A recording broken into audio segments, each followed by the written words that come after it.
vai receber junto com você o dom da vida, que é dada por Deus. Haja assim, para que nada atrapalhe as orações de vocês.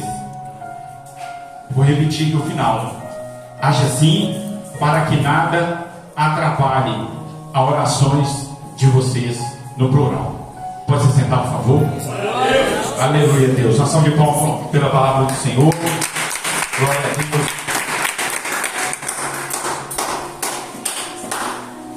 Quando a palavra de Deus vem referir à mulher, à esposa, nós sabemos que a palavra de Deus, ela traz a origem realmente de uma família. É muito ruim quando você vem falar de uma família hoje que não é mais tradicional, de uma família hoje que a cada dia ela vai se perdendo aquela origem que vem da palavra. Mas nós sabemos que a igreja está aqui para estar resgatando, para estar buscando, para realmente doutrinar e ensinar aos maridos, às esposas, os maridos como devem tratar a esposa e a esposa como deve tratar os maridos. Nós buscamos a cada dia da nossa vida um aprendizado. É um aprendizado que eu costumo dizer que a cada dia você tem novidades. Eu tenho 30 anos, 28 anos de casado, parece que é 30, né, gente? 2 anos, né? Faz uma diferença ali. 34 anos de convivência. E eu tenho propriedade para falar sobre isso. É 31? Vai fazer dia 5 de setembro. Glória a Deus, aleluia, Deus. Então, glória a Deus. E quando a palavra nos refere a questão, quando nós falamos, também você marido na vida em comum com a esposa, reconheça que a mulher é o sexo mais fraco e que isso deve ser tratado com respeito. Nós sabemos que quando você vem falar de carinho, quando você vem falar de respeito, o tratamento que o marido tem que ter dentro de casa com a esposa. Eu acho que tanto em casa, na rua, na igreja, no trabalho, a mulher é um ser diferente. A mulher é um ser que, né, tem alguns, como é que eu te falo? Alguns seguidores de internet, até mesmo em curso, que falam muito sobre isso. A mulher é muito diferente do homem. O homem é um cara mais bruto, vamos dizer assim, né? Não precisa ter tanta coisa para você falar, comunicar. E quando eu falo de marido e mulher, de esposa, mãe dos nossos filhos, é uma pessoa totalmente diferente. A gente tem que ter um respeito muito maior. E durante toda a jornada do dia, eu sei que é desgastante. O trabalho é desgastante. A vida é preocupante. Mas a igreja hoje, a palavra de Deus hoje nos traz que, independente da situação, mesmo no momento de aflição, mesmo no momento de, vamos dizer assim, né, entre aspas, de nervosismo, nós temos que olhar para a nossa esposa e ter um tratamento diferenciado.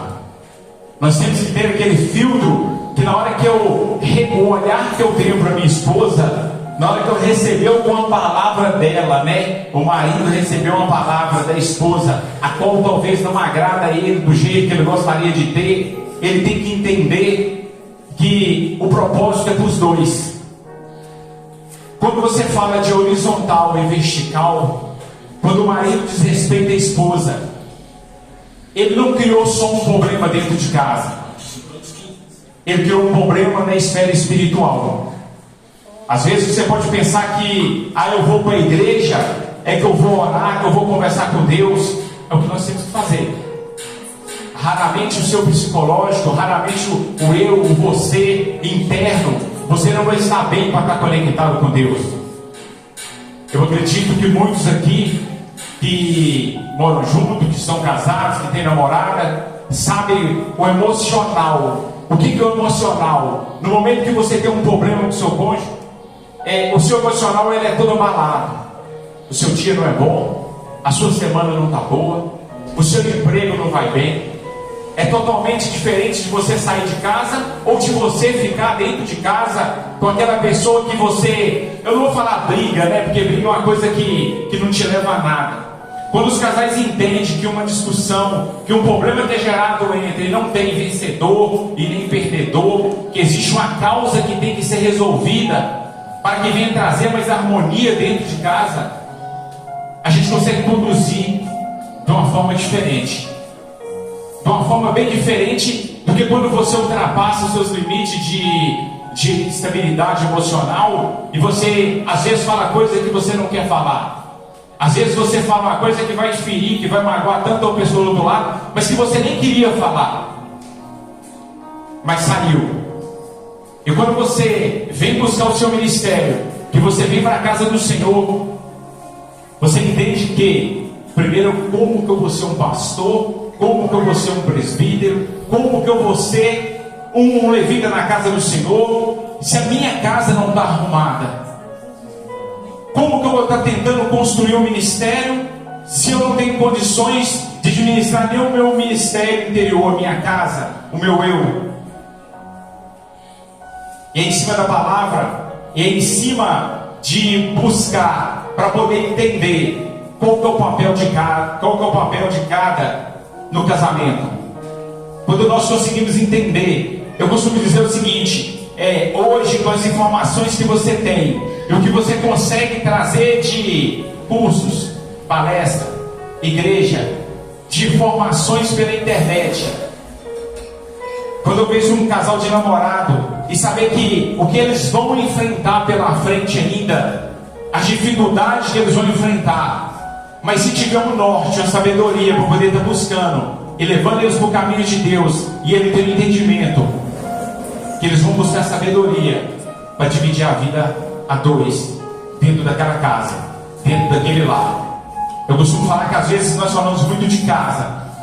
Quando você tem um casal cristão, ele se transforma num lar. Transforma num lar porque o Espírito Santo de Deus vai estar ali. Você vai estar orando, você vai estar quebrando toda aquela arrogância, todas aquelas palavras que desagradam a Deus, e as coisas dentro de sua casa começam a fluir totalmente diferente. E basta nós ter sabedoria. Agora, onde eu quero chegar com a igreja? Na oração. Você vê que no final aqui, no último versículo fala: haja assim, para que nada há de atrapalhar as orações de vocês. A oração é onde vai ligar nós com o Espírito Santo. A oração é onde, naquele momento que o casal vai dobrar o seu joelho, ou às vezes ele, ou às vezes ela, nem sempre vai dar para os dois estar orando junto, buscando para aquela família, para estar quebrando toda aquela inveja, para estar quebrando todas aquelas dificuldades que vão vir e vão dificultar cada vez mais. Nós falamos muito de deserto, de atravessar o deserto. Nós sabemos que sem Deus nós não conseguimos. O caminho vai se tornar mais longo. Nós sabemos que quando nós temos esse entendimento, por que eu falo que se você estiver bem dentro de casa, né, você vai conseguir orar mais, você vai conseguir ter mais conexão com Deus, você vai ter mais disposição para vir procurar o Senhor e ter a resposta do que você está procurando. E nós sabemos que o marido tem que orar pela esposa, a esposa tem que orar pelo marido. Os dois juntos vão orar pela família. Nós temos que criar costumes. Eu estava conversando com um amigo meu e esse dia ele falou comigo que ele determinou dentro da casa dele e que ele colocou uma refeição, que seja o café da manhã, que seja o almoço, que seja a janta, todos os três têm que estar juntos na mesa para estar tomando aquele café ou uma das refeições. É um momento de oração, é um momento onde eu falo assim, todo mundo sabe, minha filha está viajando, meu filho está viajando, hoje sou só eu e minha esposa dentro de casa. E como a gente sente falta, como a gente sente falta dessa idade. E aí você se pergunta: fui um bom pai? Fui uma boa mãe? O que eu poderia ter feito para o meu filho? Às vezes a gente nunca fica satisfeito, a gente acha que a gente sempre tem que fazer mais.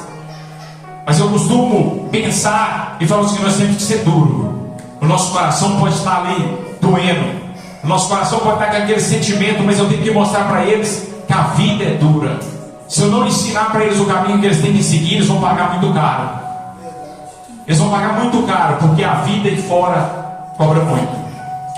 Com quem andar, o que fazer, o que buscar.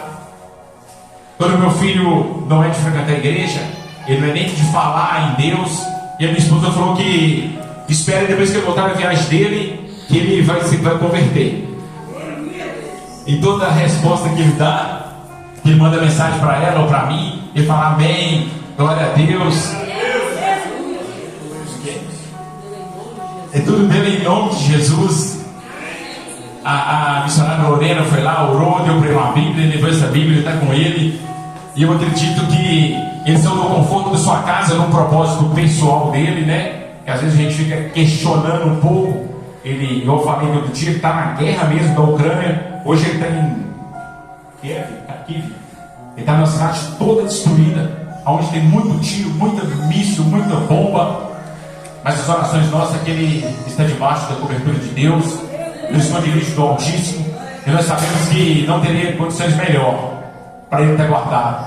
E é nessa luta que ele está passando, que para ele está buscando um conhecimento diferente, ele está conhecendo Deus. Nós temos orado, eu já orei para ele, eu acredito que as nossas orações ele vai converter. Ou então ele vai colocar Deus no seu coração, não que ele não tinha, mas aquela semente vai poder brotar, e ele vai ser uma pessoa diferente em relação ao mundo espiritual. E quantos casais que se passaram por dificuldade e deram a mão, eu falo por exemplo próprio, eu e minha esposa, e ela veio buscar Deus, depois me trouxe para a igreja, e eu me converti, e a nossa vida foi totalmente diferente, depois que nós conhecemos. E quando eu falo de respeito, o respeito tem que ser dos dois lados. Não é só o respeito de traição. Não é só o respeito quando você fala assim, fulano está desrespeitando ciclano. A primeira vez que vem na cabeça, vem questão de traição. Nós homens, nós carregamos como é que eu te falo? Olha o que aconteceu com Davi, depois olha o que aconteceu com Salomão. Então nós temos que quebrar essa tradição, vamos dizer, essa maldição hereditária na vida do homem, na vida da mulher. Eu falo que quando você tem a oportunidade, igual o Tiago falou aqui, que às vezes você vai, a pessoa vem trazer um problema para você, e você vê o seu problema que é muito maior, e naquela troca de experiência que você acha que você ia resolver o problema, e você sai de lá totalmente transformado. E é nessa dificuldade, é nessa peleja que nós temos que ter um entendimento que a palavra do Senhor ela é capaz de nos transformar. A palavra do Senhor ela é capaz de mudar totalmente o nosso norte. E quem é que tem a razão? Será que no momento onde tem um marido, uma mulher, um casal que estão ali buscando quem tem o entendimento, quem está certo? Eu costumo falar e falo mesmo, às vezes eu e minha esposa nós sentamos, conversamos, ou até alteramos a voz, e a gente fala assim, nós fizemos um propósito de resolver os problemas. E como é difícil você conseguir, no momento que a esposa acha, né, que ela está certa, eu acho que eu estou certo, e sempre as mulheres vão estar certas mesmo, porque o homem nunca consegue ver a razão do negócio que está certo.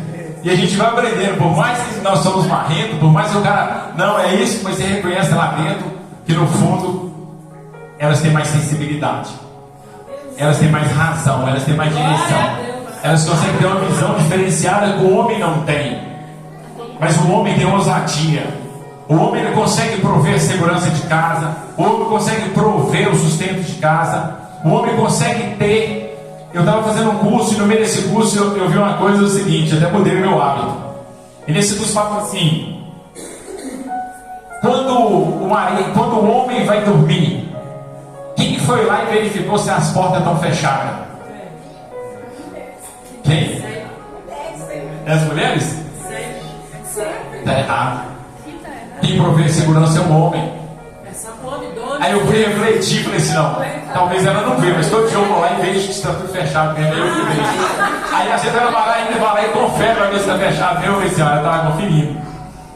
Então tem situações que nós homens temos que entender. Quando fala que a mulher ela é mais frágil, que a mulher ela depende mais do homem, ela depende mais do homem. Eu sei que no mundo de hoje, eu brinco muito com minha esposa que eu não carrego bolsa. Não me dá bolsa para carregar não, né? A mulher carrega aquela bolsa, tem que parar no pescoço, tem que passar aquela bolsa. Mas tá bom, eu estou aprendendo, estou pensando que eu vou aprender. Tem que aprender quando você vai. Mas é o seguinte, que quem carrega, nós já se resolvemos, nós não tínhamos problema com isso, ela me cobrava certas coisas sobre isso, né? Aqui um dia trocou o galão de água lá, mineral lá, ela falou que eu tinha que trocar, e aí que eu deixei ela trocar. Hoje eu deixo ela trocar mais não. Quem carrega a sacola quando sai do supermercado?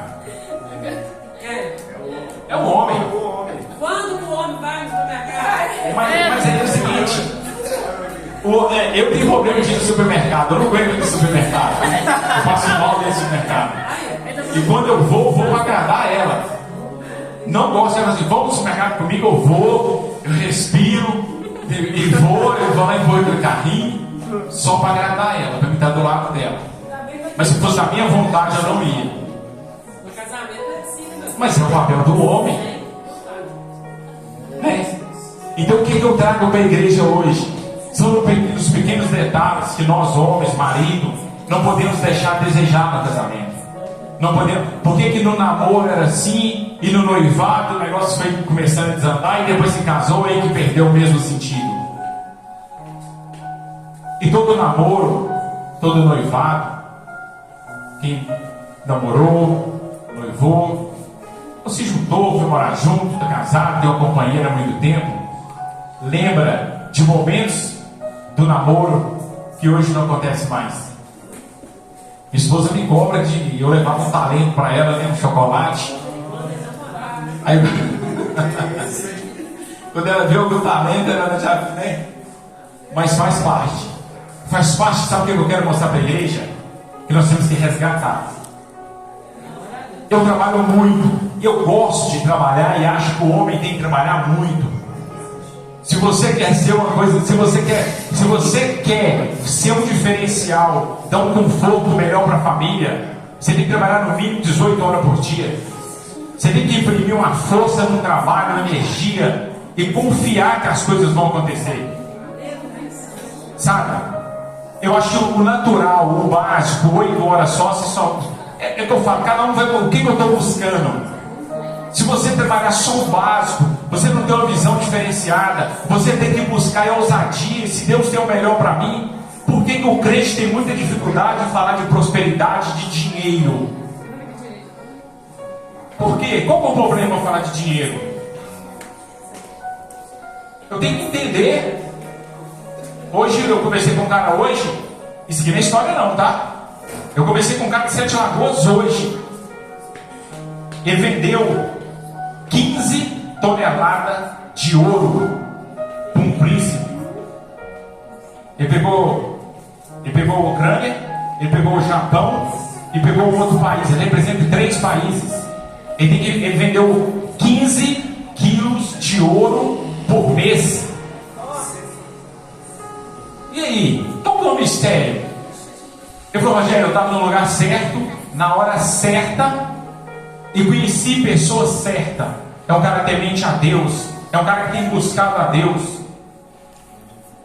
Eu não posso revelar o nome dele não, mas um dia vocês vão saber quem que é, e vocês vão ficar surpresos. Andou aqui ó, só de cueca nessa rua aqui, você que já brigou com todo mundo aqui desse bairro, e fica só aqui. E eu falei assim, e Deus me prosperou grandemente.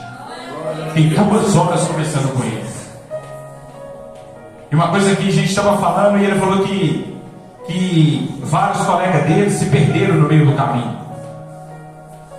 Se perderam a família, perderam a dignidade, e ele lembra da origem da onde que ele saiu, e que ele jamais vai esquecer dessa origem.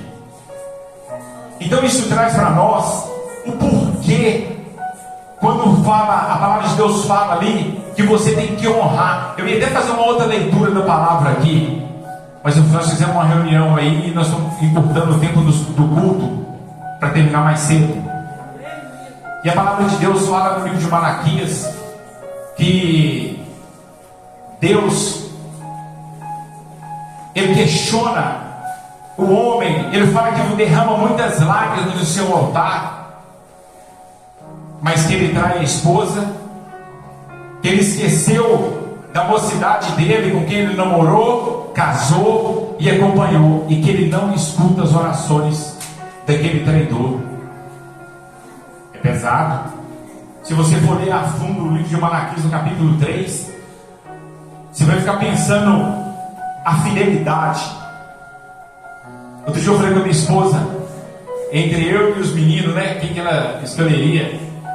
Ela logicamente escolheu o menino, né? Eu falei com ela assim, mas você jurou amor para mim, foi em cima do altar, não foi para eles não. E a lógica é isso.